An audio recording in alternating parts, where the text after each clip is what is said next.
हे मेरे भारत के जागृत नागरिकों, नमस्कार। आज मैं किसी व्यक्ति के पक्ष में नहीं, किसी दल के पक्ष में नहीं, अपितु सत्य, धर्म और न्याय के पक्ष में अपनी वाणी अर्पित करने आया हूँ।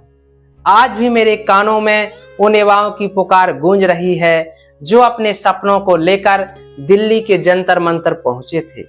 वे केवल अपने लिए नहीं आए थे, वे उस विश्वास की रक्षा के लिए आए थे जिसके सहारे करोड़ों विद्यार्थी दिन रात परिश्रम करते हैं।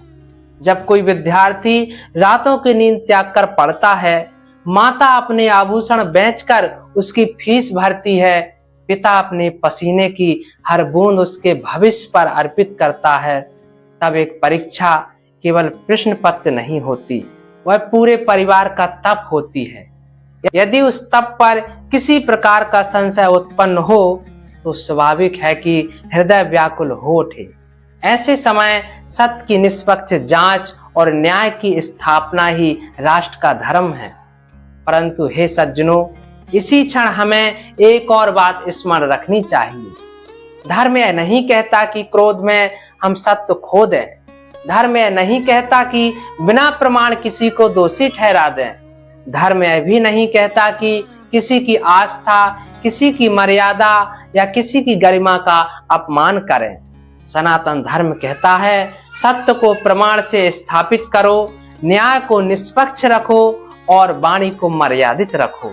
भगवान श्री राम ने अन्याय सहा पर मर्यादा नहीं छोड़ी। भगवान श्री कृष्ण ने युद्ध से पहले शांति का प्रस्ताव रखा। महादेव ने विष अपने कंठ में धारण किया पर संसार में विष नहीं फैलाया। यदि हम स्वयं उनके अनुयायी कहते हैं तो हमें भी सत्य, संयम और करुणा का मार्ग चुनना होगा।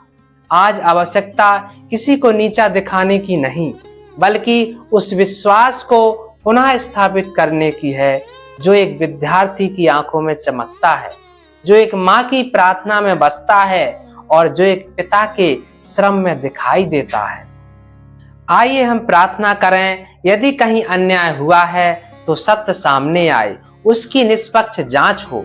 यदि कोई निर्दोष पीड़ित हुआ है तो उसे न्याय मिले, यदि कोई दोषी है तो उसे दंड मिले, और यदि समाज में कटुता बढ़ी है तो उसे प्रेम और मर्यादा से मिटाया जाए।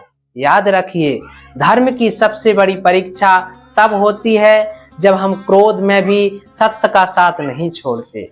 न्याय की सबसे बड़ी विजय तब होती है जब वह बिना पक्षपात के किया जाता है।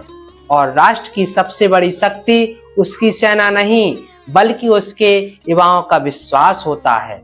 आइए हम सब मिलकर संकल्प लें, हम सत्य का साथ देंगे, हम न्याय की मांग करेंगे, हम किसी के प्रति घृणा नहीं फैलाएंगे, हम धर्म की मर्यादा, शिक्षा की पवित्रता और भारत की आत्मा की रक्षा करेंगे।